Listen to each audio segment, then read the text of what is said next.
आम माँ सुनादेवी जड़े परम सेवक आमर भुवनेश्वर बालीजात्रा उपखंड मंचेश्वर पाख निकटस्थ दरीपाटना ग्राम पाखरे आमर पुण्यत महापवित्र नदी कुआखाई नदी आमर ये सुनादेवी मंदिर जहाँकि विगत बहुत वर्ष तलू एटी गोटे विराट बड़ कईया गछ थिला से कईया गछ पाखे गोटे छोटे छोट मूर्तिटा को आम गाँ सारा पूजा करूँ तापर आस्ते आस्ते समस्त जो माँ जो मंदिर बहुत जराजीर्ण अवस्था थिला दुख भी लगे बहुत कष्ट बाधाविघ्न सही आमर ये गाँ मंदिर को केमिति आगू नेबू पूर्णांग करूँ से समस्त गोटे शपथ कलु आम ग्रामर समस्त सेवक समस्त भक्त मैंने ए आप्राण लगी जो छोटिया मंदिर थिला आम गाँ गाँ बुली चारिआडे मागणा दर्शना करी ये माँ मंदिर टी भव्य मंदिर टी करूँ आपण निजे आखिरे देखिपे आमर स्वतंत्र भाव माँ को आम झाड़खंड किचिंग पाखु माँ एक नूतन विग्रह आनलु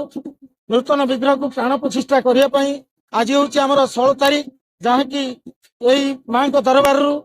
आपण मैंने देखिपे 108 कलश यात्रा करी महिला भक्त मैंने आमर ये प्रोग्राम लगी रही बर्तमान आमर 16, 17, 18, 19 विभिन्न प्रकार सांस्कृतिक कार्यक्रम रही आज आमर 52 मंडल संकीर्तन द्वारा संकीर्तन कार्यक्रम रही काली यज्ञ चालू रमर राति प्रबंधन कार्य रही 18 तारीख दिन आमर प्रोग्राम रही भजन संध्या 19 तारीख दिन माँ विजय करेंगे आमर यही भव्य मंदिर को जहाँकि आज आम यही भक्त मानकर समग्र जरीपाटना ग्रामवासी वृंद जहाँकि आम माँ सेवक सेविका समस्त एठी आज की 3-4 मास एकाकार हो जाइछु निजर समस्त कार्य को भूली केवल गोटे लक्ष्य रखीचु आम माँ आसंता 19 तारीख आमर पूर्ण विग्रह प्रतिष्ठा आपण मानक आम माँ दरबार भव्य संबर्धना करुचु एवं आमे अनुरोध करुचु आपण माने समस्ते ए पुण्य कार्य रे जोग दियंतु आम ए माँ सुनादेवी मंदिर केमिति समग्र आम चारिपटे तांकर आशीर्वाद कामना करंतु एवं समस्त भक्त मानकर सर्वारिष्ट खंडन करंतु सेति मो माँ को प्रार्थना करुची। ओं सर्वमंगल मांगल्ये शिवे सर्वार्थ साधिके शरण्ये त्र्यंबके गौरी नारायणी नमस्तुते। जय माँ सुनादेवी जय। बर्तमान आमर जरीपाटना ग्राम ये जो ग्राम देवती अच्छा सुनादेवी तांकर 3 दिन व्यापी विग्रह नूतन विग्रह प्रतिष्ठा एवं मंदिर प्रतिष्ठा कार्य आरंभ होईछि। वर्तमान आमर अंकुराधिवास कार्य सरी सरला परे वर्तमान जल यात्रा जाइथिले जल यात्रा वर्तमान फेरी मंडप एबे कार्य चली एवं काली पर ठारू प्रथमे सूर्य पूजा तापरे अग्नि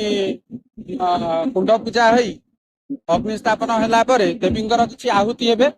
आहुति है द्वितीय दिन यज्ञ द्वितीय दिन प्रभात सूर्य पूजा हे सूर्य पूजा पर देवींर महास्नान एवं मंदिर स्नान हे स्नान है देवींर जो नूतन प्रतिमा सब आसचंदी सेमाने शयन हे शयन है संध्यारे आलती हे आलती हो सारे आमर शेष दिन बा पूर्णाहुति दिवस रे प्रभात सेमती सूर्य पूजा हम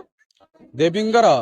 प्रतिमा दी न्यास हे न्यास पर ग्राम भ्रमण करने को जीवे देवी माने तापरे आसिला परे मंदिर प्रवेश हे एवं पूर्णाहुति कार्य संपन्न हम। मंजुश्री बेरे सुनादेवी मंदिर पाखर ग्रामवासी एवं घर पाख मंदिर पाखर रहुची आज हजार एटा आमर 3 पीढ़ी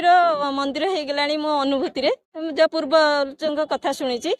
तेणु छोटिया कईया गछ पारे छोटिया पत्थर भारे पूजा पाते बर्तमान रास्ता ऊपर को होगला सी तलक रहीगल बोली आम समूह ग्रामवासी लगिकी आज ये मंदिर आर भी बहुत ऐतिहासिक रोचे 74 वर्ष है यार बादी जोड़ी पाला जो बादी पाला हुए हूँ अष्टप्रहरी 12 वर्ष है हूँ ये प्रत्येक दुख सुख आमको पछ पछे आमको साहय गोटे कहबी ମୁଁ ନିଜେ ଅଙ୍ଗା ଲିଭେଇଛି। କୋରୋନାରେ କିଏ କାହାକୁ ଘୋଷାରି ନେଇଛି, କିନ୍ତୁ ଆମ ଗାଁରେ ଭୋଗିଛୁ ସମସ୍ତେ, କିନ୍ତୁ ମା ଆମକୁ ଘଣ୍ଟ ଘୋଡ଼େଇ ରଖିଛି। ଏଇଟା ହିଁ ମୋର ମା। ଆଜି ସମସ୍ତ ଆବଳ ବୃଦ୍ଧ ବୃଦ୍ଧା ଯୋଉ ଛୋଟ ପିଲାଠାରୁ ଆମେ ସମସ୍ତେ ଏକତ୍ରିତ ହେଇ ମାଙ୍କୁ ଏଇଠି ସବୁ ମୁଣ୍ଡିଆ ମାରିକି ରହୁଛୁ। ମାଙ୍କୁ ସେମିତି ଘଣ୍ଟ ଘୋଡ଼େଇ ରଖିଥାଉ। ତା ମନ୍ଦିର, ତା ଘର, ତା ଦ୍ୱାର, ଇଏ ଗାଁ ତାର।